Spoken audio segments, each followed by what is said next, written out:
Selamat datang di channel GW Entertainment, tempat berbagi informasi penting seputar drama dan film.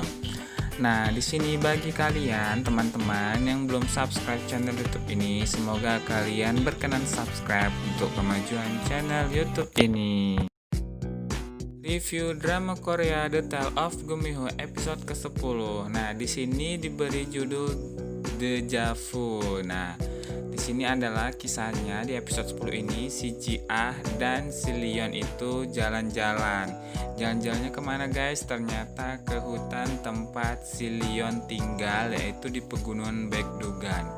Di sana si Leon mengajak Ji-ah ke tempat tinggalnya dan menceritakan banyak kisah kepada gadis cantik tersebut. Nah, di sana si Ji-ah ini diberitahu bahwa zaman dahulu juga sudah ada Valentine di era Joseon tepatnya, dan di sana akhirnya mereka saling bertukar buah kecil-kecil gitu kayak anggur gitu nih guys. Nah, di sana si Leon ini juga nyeritain masa lalu dia sama si Aem yang emang sebenarnya itu romance banget di sini. Namun satu saat berubah karena memang si Aem ini ingin melindungi si Leon. Namun si Leon bilang kalau apa yang bisa kau lakukan karena kau hanya seorang manusia biasa, dan dari situ si Aem ini merasa sedih dan dia pergi. Nah, usut punya usut, suatu saat mereka juga dipertemukan karena emang si Leon ini kan seorang Gumiho yang dicurigai membunuh warga desa. Jadi si Leon ini diburu dan diuber-uber sama warga desanya, dan di sana diselamatin sama si Ji-ah. Nah, di sisi lain si Imogi ini karena dia kan nggak berhasil menangkap si Leon, dan si Leon itu berhasil keluar dari alam bawah sadarnya, diselamatkan ya kan. Dan Eduk sini juga udah dikatakan meninggal. Nah, di sini si Imogi ini masih tetap aja emang ngincar si Leon dan si Ji-ah. Ada apa sih sebenarnya di antara mereka? Nah, balik lagi kisahnya itu, ceritanya itu ke si Ji-ah dan si Leon yang masih berada di pegunungan Baekdugan. Mereka itu mengamati air terjun dan kembali lagi bercerita. Si Ji-ah nanya, kenapa kau membunuhku di masa lalu? Nah, si Leon di sini menceritakan bahwa si Ji-ah ini saat itu dirasuki oleh Imogi, dan di sana Imogi itu karena yang di beberapa episode tepatnya di episode 8 kemarin diceritain bahwa Imogi itu kan merasuki tubuh si Ji-ah karena memang si Ji-ah ini bilang kalau dia bersedia dirasuki asal ayahnya dibebaskan. Nah, di sini rupa-rupanya sebelum ingin membunuh si Leon, si Imogi ini membunuh para warga desa, dan di sana si Leon ini sebenarnya sedih sih harus melawan si Aem ini ya, kekasihnya. Namun kadang-kadang si Imogi ini masih merasuk, kadang-kadang keluar, dan emang nggak stabil gitu. Jadi si Leon ini agak-agak bingung gimana, dan si Ji-ah-nya ini terkadang sedih saat menjadi dirinya maksudnya. Dan si Leon ini sebenarnya nggak berniat membunuhnya, namun karena si Ji-ah sudah menyadari bahwa karena dialah banyak korban berjatuhan, maka dia ingin si Leon ini membalas budi. Karena bagi para rubah itu selalu membalas budi dari orang-orang yang telah menyelamatkannya. Dan di sana si Leon ini karena emang pernah diselamatkan sama si Aem, dan si Leon bilang kalau dia akan membalas budi suatu saat. Dan inilah cara untuk si Leon membalas budi kepada si Aem. Si Aem ini meminta dirinya untuk dibunuh dan untuk melupakan dirinya, teman-teman. Nah, di sini tuh sedih banget lah aku rasa ya. Karena bagaimana mungkin seorang yang menyukai seseorang gitu harus membunuh orang yang dicintainya. Nah, di sini kemudian dua cincin di tangan si Leon dan si Aem ini menyala, dan mau nggak mau si Leon ini cakar rubahnya itu keluar dan langsung ke jantung si Ji-ah dan jantung ke si Aem maksudnya, dan dia pun akhirnya si Aam mati dan si Leon itu menyesal sampai detik ini. Namun di saat sekarang setelah menceritakan si Ji Ah ini memegang tangan si Leon dan dia bilang kalau dia menyukai si Leon, dan si Leon juga bilang bahwa si Aam adalah masa lalunya dan mulai sekarang ia akan mencintai Ji Ah tanpa ada embel-embel mengenai Aam. Nah, di tempat lain si Lirang yang emang udah selamat nih teman-teman, dia itu ditelepon si Leon karena si Leon itu katanya mau datang melihat dia.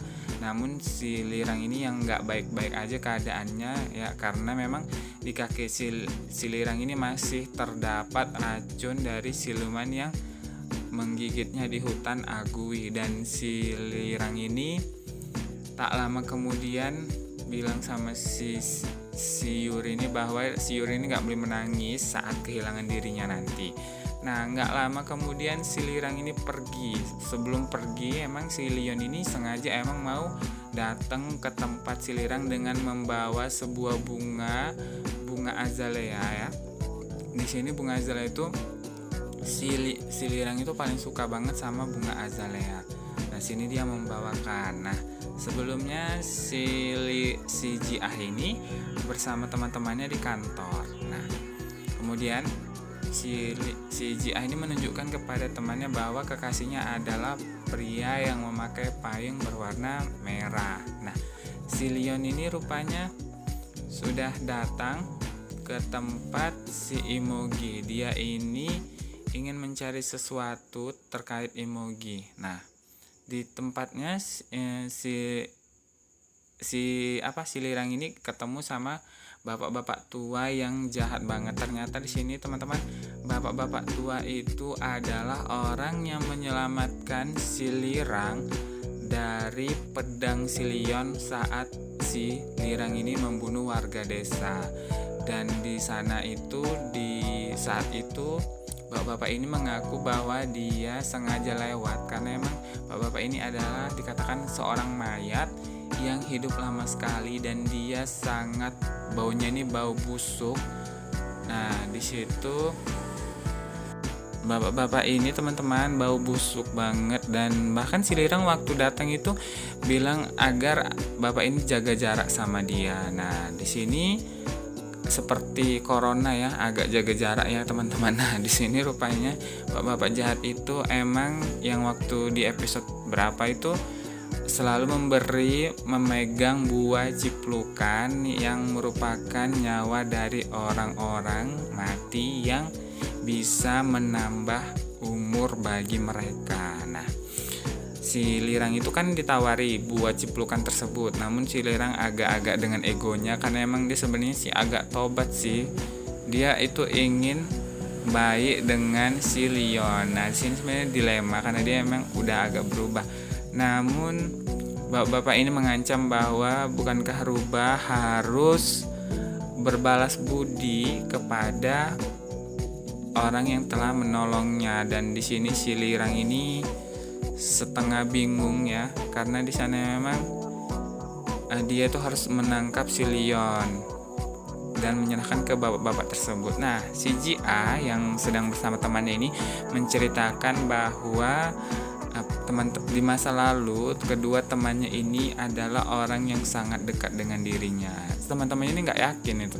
Nah, teman-temannya kan nggak yakin. Jadi kemudian si Ji Ah menunjukkan kacamata bulu harimau kepada kedua temannya yang satu kantor tersebut, dan mereka terkejut melihat masa lalu mereka masing-masing. Nah, ternyata kedua temannya ini adalah pelayan dari si Ji Ah, dan si Ji Ah-nya adalah seorang putri alias Gongju yang selalu ditemani oleh mereka.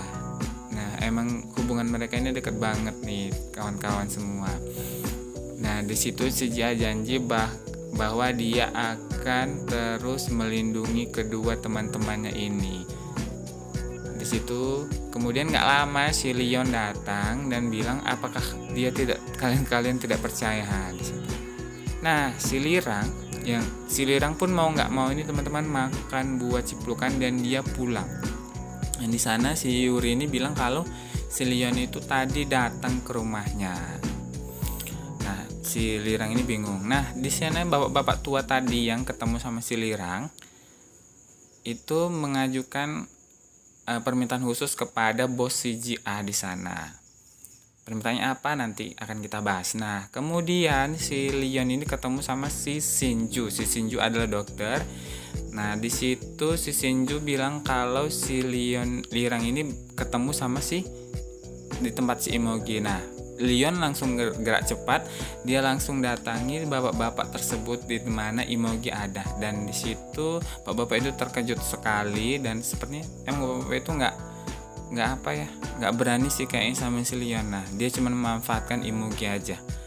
Nah, kemudian di situ bapak-bapaknya terkejut ya teman-teman, dan emang muka terkejutnya itu emang wow, sepertinya dia sangat takut sekali sama si Leon. Namun saat si Leon datang, Imoginya nggak ada. Imoginya malah ke kantor CGA atas permintaan bapak-bapak tersebut kepada salah satu direktur di perusahaan CGA. Di sana si Imogi ini diceritakan bahwa dia itu menjadi pegawai pemagang di sana. Nah, bibi si Leon di sini sangat kebingungan bagaimana sih cara untuk membunuh si Imogi. Nah, si Leon ini punya permintaan khusus kepada suaminya bahwa bagaimana caranya, karena pasti bibinya itu punya sesuatu karena dia memang tahu banyak hal. Nah, Leon di sini minta khusus sih sama suaminya. Nah, si Jiah kemudian setelah berkenalan sama si Imogi ini yang namanya si Tairi itu nama sebenarnya sih kawan-kawan. Nah, pergi untuk meliput sesuatu dan si Leon datang ke tempat bibinya. Namun setelah si Leon datang, si Lirang juga datang ke tempat nenek tersebut, bibi tersebut, yaitu di kantor imigrasi akhiratnya. Nah, si Lirang bilang kalau dirinya ingin membatalkan kontrak di antara rubah. Namun si bibi bilang bahwa itu tidak akan mungkin bagi para rubah untuk mengkhianati kesepakatan di antara mereka kecuali mereka harus mati. Nah, si Lirang kayak nggak punya pilihan gitu nih kawan-kawan. Nah, dia sebenarnya kesal sih sama bibi tersebut. Namun ya gimana ya, emang nggak bisa dilawan. Nah, saat ketemu sama suaminya, dibilang suaminya bahwa semua kontrak itu setara. Nah, si Jiah yang lagi emang meneliti sesuatu sama si Tairi alias si Imogi menemukan sebuah fakta di sosok seorang mumi ya. Di situ dia menemukan kuku ini yang sepertinya pernah dia lihat, dan dia ternyata tak lama dia mendatangi tempat pria yang bapak-bapak yang bau busuk tadi itu. Dia ke sana dan dia bilang bahwa siapa sebenarnya kau? Nah, di sini si bapak itu memberitahu bahwa dia adalah si Seokyung yang merupakan pengkhianat.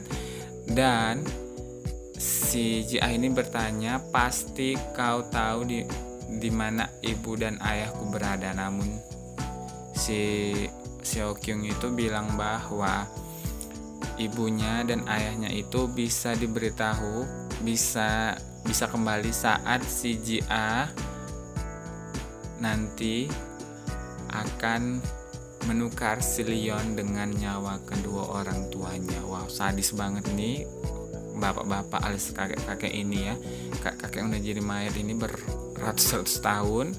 Namun kenapa si Jiah nggak mencium bau busuknya? Apakah si Lirang aja yang bisa menciumnya? Nah, di sini di adegan terakhir ini ada si Leon dan si Imogi yang ketemu saat si Jiah pulang, kan dia sendirian. Nah, di sini si Imogi ini si Leon kan sengaja mengincar si Imogi kemana dia pergi, dan mereka ketemu dan mereka pun akhirnya terlibat perkelahian. Nah, di sana si Imogi bilang bahwa kau wanitamu dan orang tuanya nyawanya ada di tangannya. Nah, sadis banget.